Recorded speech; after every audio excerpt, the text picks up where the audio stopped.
Hi, and welcome to our functional training video. This will incorporate core strength and balance, as functional training is activity that trains motion. Before we start, I want to make sure you've checked in with yourself today, that you're feeling okay, and also that your case manager has cleared you to proceed with this video at this time that's appropriate for you. As we go into these exercises, I want you to check in with yourself as well. Make sure you continue to feeling okay. If anything's too hard, go ahead and pause, take a breather, and then come back when you feel ready. What is functional training? It is activity that trains our motion or our movement. It incorporates balance, stabilization, and dynamic movement. This is all important because it helps with our bone health as well as decrease our risk of falling. It also will help us improve our daily tasks, so all those activities that we have to do throughout our day. Also improve our posture so we're sitting nice and tall, giving our lungs the space they need to be able to breathe fully. And it takes the pressure off our heart so our hearts can continue to heal. It also will help us as we kind of challenge our balance to improve that core strength. With core strength, I'm not talking six-pack abs here. I'm talking about that trunk of our body. So that entire abdominal area, our sides, which are our oblique abdominals, and our back. So strengthening all of that will help us improve our balance, which is really, it comes from our core, and helps us improve our strength so that we can prevent those falls. When you're doing these exercises, I want you to aim for 10 to 15 reps, or how many times you're doing those, and do about 1 set to start, progress to 2 to 3 sets, and aiming to do these exercises a couple days a week to help build that strength. Now, when we are starting with the chair and with our core exercises, those will be in a chair. We're not getting on the floor. That's not necessary. It's functional training. So it's going to be things that are actually replicating our daily lives. You can do a lot of core strengthening just in a chair, and that is the most desirable form with our functional training element. For our balance exercises, when we're standing, I want to show you guys, this is called aero mat. It's also like a wobble board. What it does is when I'm standing on it, it doesn't stabilize. So I have to stabilize myself. These are really affordable, really good option for you to kind of look into purchasing. You can also get something that's called a wobble board. Typically has a hard plastic ball with a disc around it. These things, adding them to your exercises will just challenge you a little bit more, help you challenge that balance as well. Whenever I'm exercising and I'm standing, I want to make sure I have a chair in front of me or something stable in front of me and a chair behind me in case I need to sit down and take that breather. In case I lose my balance, there's something right there for me. So we're going to begin now with our core section of this video. Remember, you can pause at any time. Go ahead and try a few more of those, or you can come back and replay whatever you need to see it again. We're going to be doing 3 core strengthening exercises in our chair, and I'll go through how to do them and then how to progress them as well. Our first one is a knee raise crunch. So we can start with our arms by our sides, or we can bring them across our chest, wherever is comfortable with you. But first, we want to make sure that our feet are always hip width apart, nice tall posture. We can even roll them back. Another thing that's going to be important actually through all these exercises is what's called a drawing in maneuver. I want you to think of a string wrapped around your belly button and pulling it towards your spine. That helps us engage those core muscles to help protect our body and especially our spine during these exercises. So first, proper posture, core is engaged with that string, pulling it towards my spine. And we're going to do a knee raise crunch, arms at the side or across. I'll show you both ways. And what we're going to do is we're going to be bringing a knee up, and then we're going to bend into it.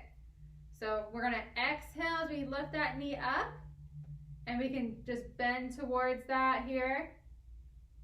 And then inhale as you lower down. So again, that's exhaling and slight bend at the waist as we lean into that knee. Pausing for a little hold. Inhale and lower. So I'm going to bring my arms across my chest and show you my other side. So exhaling the knee up, bending in. Inhale and up. Exhale, knee up and bend at the waist into there. Inhale up. When I'm bending at my waist. I'm not curling my spine. So I want to keep that spine nice and straight. Exhale, knee up and bending in. Inhale and lower. So I'm going to spin to my side here so you can see what I mean. I'm going to have my arms across. I'm exhaling and I'm bending at my waist as I lean in. I'm not rounding, so it's a nice straight spine, working that core there. Exhaling and bending in and holding. Inhale, come up. So you can start that with 10 to 15 on each side. And then as you're ready, you can advance that by either putting on ankle weights, or you can even draw both knees up. I would suggest holding onto the chair. With this one, it's just putting our ankles over each other, exhaling, bringing them up, inhale back to the ground. It doesn't mean bringing them up high, just getting my ankles up as I exhale, lifting up my knees, inhale, lower down. Our next exercise is going to be targeting our oblique muscles on the side. So this is a seated oblique crunch. We're going to be, again, having either arms out by our side here, or it does help to bring them across here just so you know where you're going. We can always do one side if that helps us. And we're going to be rotating. So the knee's going to come up and we're going to rotate towards it. So I'll give you a little show and you guys can join me, see how you're feeling about it. So we're going to exhale, bring a knee up, exhale, and bring that elbow towards it. So I'm not forcing it, I'm making my knee hit my elbow. I'm just rotating towards that as I exhale. I can pause here, inhale, come on up and relax. So exhale, bring the elbow towards the knee, inhale, come up. Do the same thing on the other side. Exhaling, knee up, elbow towards that side, inhale, come up, exhale, knee up, opposite elbow over to that knee, inhale, come up.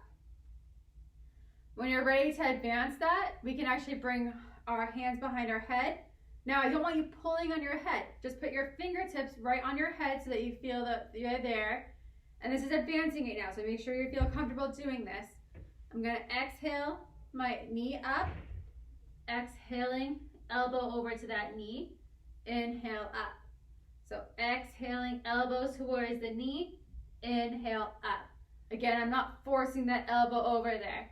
This is making it a little bit more of a twist as I try and get that further motion there. That's the advancement. Start off with just doing either holding on. You can even, as I didn't show you guys, exhaling, holding on.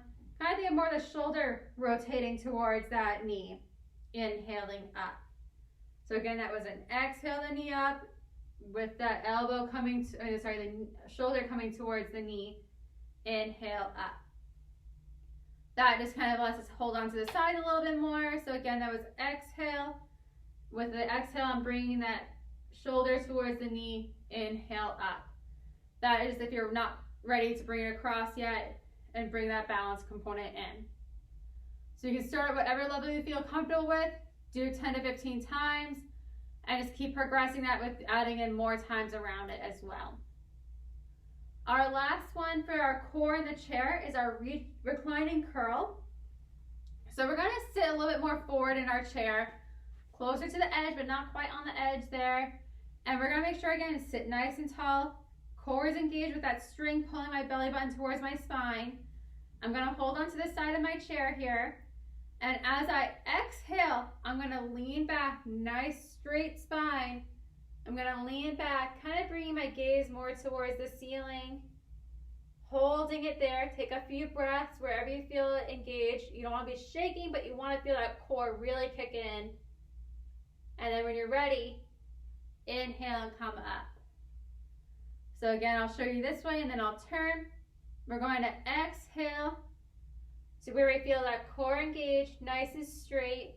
We can tuck the chin if we need to rest it, or we can keep the gaze up. And then we're gonna just be breathing here. We're not holding our breath. And we're gonna inhale, ready to come up. So from the side, I'll show you in my chair here. I'm not quite off the chair.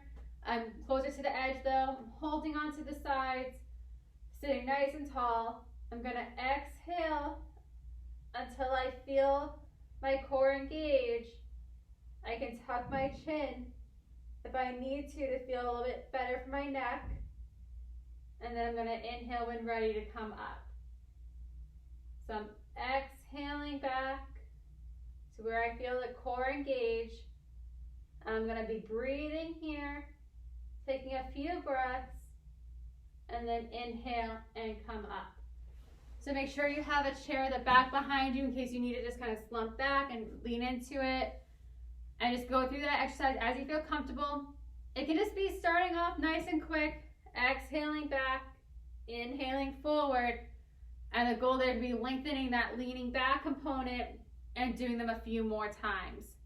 Another advancement would be, instead of the hands by my side holding onto my chair, they're a little bit further out so that they're not helping me as much.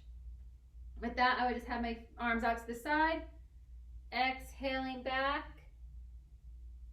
breathing a few beats here, inhale, come up. So start where you feel comfortable, and then we'll work from there together. Our next part is our balance, so we're going to be standing. So with our standing, I'm going to grab my chair here. I'm going to be holding on to this chair throughout my entire exercise part here. What I'm going to do to start is called a single leg balance. This is also known as a star, because we're going to make a star out of our feet. So I'm going to have my right leg, which is my leg farthest from you guys, be my tree trunk. What that means is it's the one rooted to the ground. It's not going to move anywhere on me. I'm going to have it nice and steady. I'm actually going to turn this way so you guys can see me a little bit better here. I'm holding onto my chair here for my stability. My right leg is my nice strong leg. My toes and my heel are grabbing into the floor, and my leg's going to be my nice stability force. I'm going to bring my left leg, though, off the ground in front of me. I want to make sure I'm standing nice and tall. Think of that string still pulling my belly button back. Foot out in front of me. And I want to do about 10 to 15 seconds to start. Just having that foot out in front, letting it balance. Now I'm going to have a chair behind me in case I lose my balance to sit down as well. Then I'm going to bring it down. I can tap it down. And then I'm going to bring it out to the side. Now it doesn't have to be super out to the side, just enough to get that heel off the ground so that the foot's off and we're challenging that balance. You want to try and stay tall. You don't want to be leaning too far over. Again, starting with 10 to 15 seconds. This is all about building up our time and our progress. Bring it down and then bring it out behind you. I'm just going to bring that back. So I'm bringing this back, letting that strength kick in here. About 10 to 15 seconds is what I'm going to aim for, and then bring it down. I can do that round again and then switch to my other side. So we'll go through that one more time together. I'm going to make sure that right leg is my tree trunk. It's not going anywhere. Bring that left leg out in front of me. Again, enough to just get my foot off the ground. I don't have to put it super far away. I can build up to that. And we're going to be trying to aim here for about 10 to 15 seconds. Building up to 30 to 60 seconds. This is something where you can work on that progress of being able to stand here for a longer amount of time. And then bringing it down and out to the side. Again, it doesn't have to be super far away from my body. Aiming for that 10 to 15 seconds to start, building up that strength, bringing it down and bringing it back. Again, that 10 to 15 seconds in each of these. You can pause in between if you need to, and then go on to the next one, or just cycle through as you feel comfortable here. And bringing it down. I would do the same thing on my other side. I would switch around, have the chair on the side that I'm standing so I can lean into it as needed, and then do all of that on my other side as well so that we're even. So these ones, I still want to aim to do them multiple times. So, doing 10 to 15 times maybe around might be a bit much, but maybe aiming for, okay, I'm doing 10 seconds at each of those angles, doing the other side and bouncing back and forth for a couple minutes of time there. The more you do it, the better your balance will be, but it is a lot more to do 10 to 15 times when we're aiming up for this time frame to build up to 60 seconds. Progressing from that one, we're going to do a single leg balance reach. So again, my chair is here. I'm going to just speed up my right leg with you guys today, and I'm going to have you guys alternate on your own. My right leg is my tree trunk here. My left leg is going to come out in front of me. So I do need a little bit more space than our last one. I'm going to make circles with my foot. So I'm going to be making little circles as I go out to my side. and little circles back in. And I'm just gonna keep going. You can tap down whenever you need to. And we're gonna go back and forth for time. So you might start 10 to 15 seconds, 30 seconds, wherever you're at already. And building that up. I can do smaller circles. I can do bigger circles. All of that will challenge my strength and my balance a little bit differently. So keep cycling through that and take a break whenever you need to. Going for time, I would say do at least 5 times each side if you can. Maybe 3 to 5 to start, and building up that time though. You want to make sure you do the same thing on the other side as well as you progress through this. Our last single leg stance here is going to be what's called an internal and external rotation. So I've got my right leg as my tree trunk. It's nice and steady into the ground. I'm going to do a knee raise on my left side. I'm going to bring that into a high knee, equal with my hip if I can. Again, start wherever you need to. If you're here, that's fine. I'm going to bring it up. I'm going to have you guys use your hand and your arm as a guide. So what that means is that my elbow is going to go into my side and my hand's going to point straight. I want you to focus on your hips facing forward for this. So it's all just the rotation in the hip itself, but not the spine here. So my hips are staying stacked forward, but my knee is going to go out to my side as I stay forward and then come back in. So that's all it is. That external rotation out to the side and bringing it back in. Make sure you just breathe through here and bring it forward and back, out to the side and back forward. We're not going crazy out to our side. I'll show you here. I'm bringing it up and bringing it out to my side and back in. If anytime I feel my trunk start to rotate, that's where I would stop. I won't go beyond where my trunk wants it to. I want to stay nice and straight forward and build up that hip strength. So I'm going to just bring it out to my side to wherever I can and bring it back in front. Go ahead and do it on each side. This is where you might want to try to aim for 10 to 15 times. Building that up, it is challenging. It might not look it, but it does get pretty challenging pretty quickly. And so just give yourself time with this one. With all these exercises today, work on your timing for them, work on your reps for them and your sets. And always feel free to ask your case manager to review any of these with you and help you progress them. Give yourself a little stretch after this video to help you calm down. A lot of strength in the lower bodies that we just did, so you want to stretch out the lower body. Give a nice core stretch by doing a nice lean back, stretching out that body as well.